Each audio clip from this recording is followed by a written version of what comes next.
Hey everybody, it's Kelly. Welcome back to another episode of Ask a Therapist.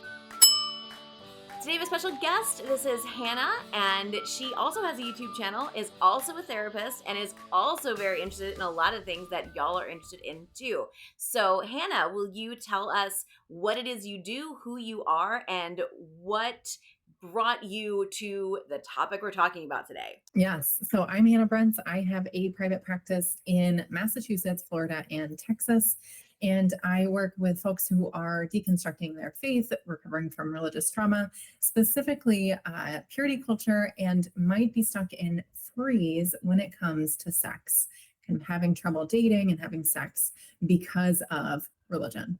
Love it. Well, you will find no shortage of people who are dealing with that here in this audience. So, Yes. Hannah has collected, and I've collected some questions from our various social media places Yeah. about purity culture and relationships.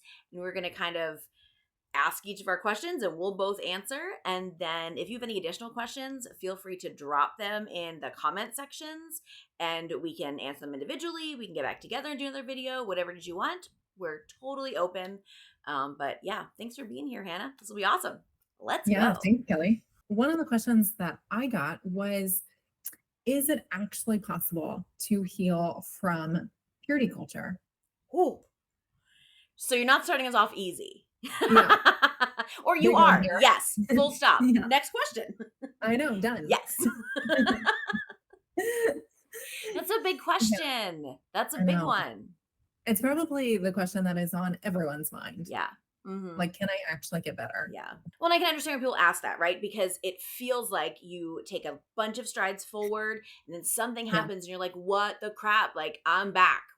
What happened to me? And Yeah. I don't know about you, but I hear from a lot of people that kind of defeatist thing when in anything they're dealing with in therapy, Right.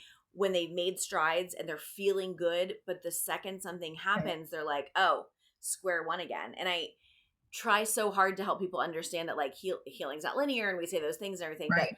I like to use the analogy of the slinky.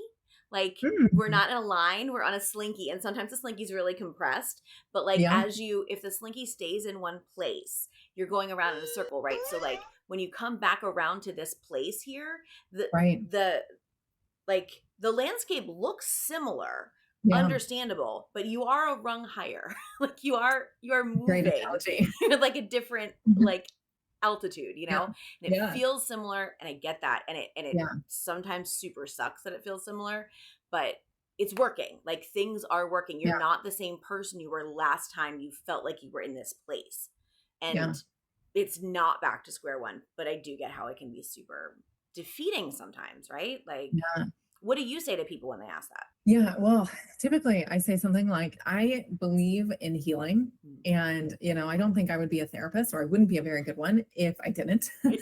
And that's like sort of just keeping people sick. And so like from my own lived experience, and I imagine Kelly, yours too, healing is possible after purity culture. And I really don't think that you need to spend the rest of your life feeling like daily triggered by purity culture experiences that you've had in that. Now, it's not to say that like, I don't know, I had my first crisis of faith like probably 15 years ago or some long time ago.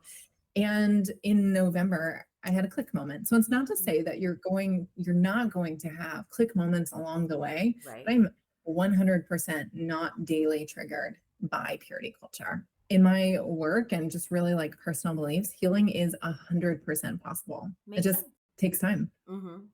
Yeah. Yeah. For sure. And I think that sometimes people don't remember or have a hard time remembering that in times of stress, we do sometimes default to those things that we knew. And people Yeah. forget that they grow up for years in this mindset, and it's taught to them by people they trust and by people Yeah. that they thought had their best interest at heart. And it Right. can be so hard to untangle some of that. And so Yeah. when times are stressful or something's very emotional or in the middle of sex and there's a ton of emotion, a ton of feeling happening, Yes. like it can be really easy for the brain to kind of snap back to that place. Yeah. Yeah. And that's where tools come in, right? Like that's where Yes. therapy comes in, and those things that you like learn when you go to see a Yeah. therapist can come in to like bring you out of that Yeah. and allow you to back into your body and back into like the moment and Right. move forward, you know? But Yeah. like the brain, that we default sometimes to like Yeah. that place that we're in for so long.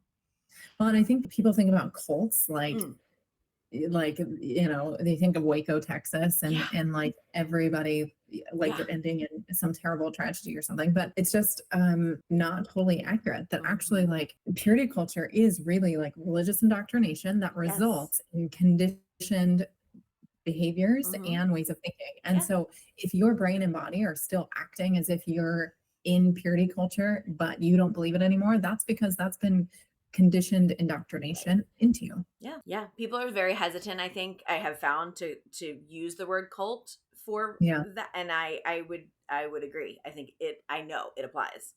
It's Yeah. not a super popular Yeah. statement of mine that I've made in the past, but I'm gonna make it again. It Yeah. applies. Like Yeah. look up the definition. It applies. Right. So you need to give We're yourself a talking. little bit of like leeway. It's not your fault. Yeah. So There's grace here. mhm. One of my questions that I got was, how does purity culture play into shame and judgment of your partner? So I thought this was so interesting Hmm. because it did come from a friend, and the friend is in a queer relationship. Yeah. So, one of the things that I think is important to identify in this is purity culture really very much teaches you that what you are and present to the world is your worth. Right. So when you have a Right. partner, that's an extension of you, Yeah. and what they do is a judgment of you. How they're seen impacts how people see you. If you're judging everything through that lens, Yeah. and how everybody sees you is how your worth, like it's not just how they what they think of you, it's Right. your value itself Right. is in how people see you. Right. That is going to make you come down real hard on your partner, even if your partner was never part of Yeah. purity culture. So true. Like you're gonna feel shame and embarrassment about things that you don't need to feel shame and embarrassment. Like they're a different person from you. You do not Yeah. have to be responsible like that for your partner. It's something that is so easy to slip into when you're in that default, I need to present myself so that I'm acceptable to other people. This relationship that is an extension of me, and therefore this person that's an extension of me Right. has to Right. also be. Otherwise, I'm in danger of not Right. being accepted. What do you Totally. think?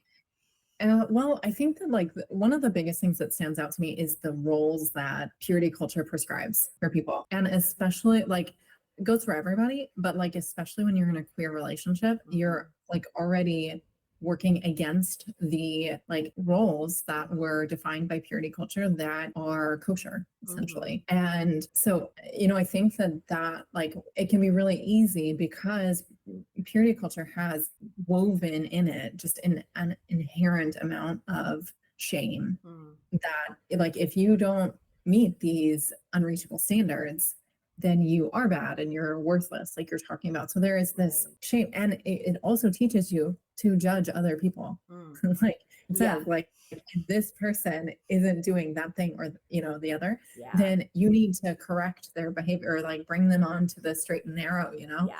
And so like you're actually like taught to be judgmental. And so I think, yeah, it's just like so I think it's easy for it to feel natural Mm. um to be judgmental Yeah.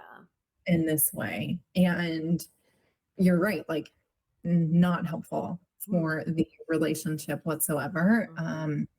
And yeah, I think like kind of calling like being aware that it's happening is that first step in Mhm. if you guys can like if there's healthy communication lines, open communication lines to like kind of work through how that's coming up in the relationship. Mhm. Totally makes sense.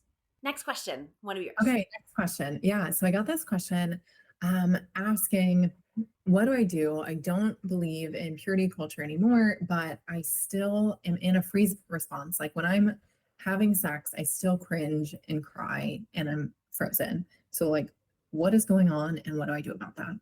Hey, Do you want to hear the answer to that question? What you're going to do is you're going to check out next week's video on Hannah's channel. I'm going to tag it right here and also down in the description. You are going to check that out when she publishes it next week with the rest of our questions too. In the meantime, make sure you're subscribed here, have bell notifications on, subscribe there, and make sure bell notifications are on too. Once that publishes, I'll have it on my community page with a link just in case you missed it so that you can see the rest of our conversation together. Anything you have questions about that we have talked about, make sure you drop them in the comments on our community pages. Get in touch with us somehow. We'd love to talk to you more about these things. That's it for today. Thank you so much for being here. I will see you all next time. And until then, take care of yourselves and each other.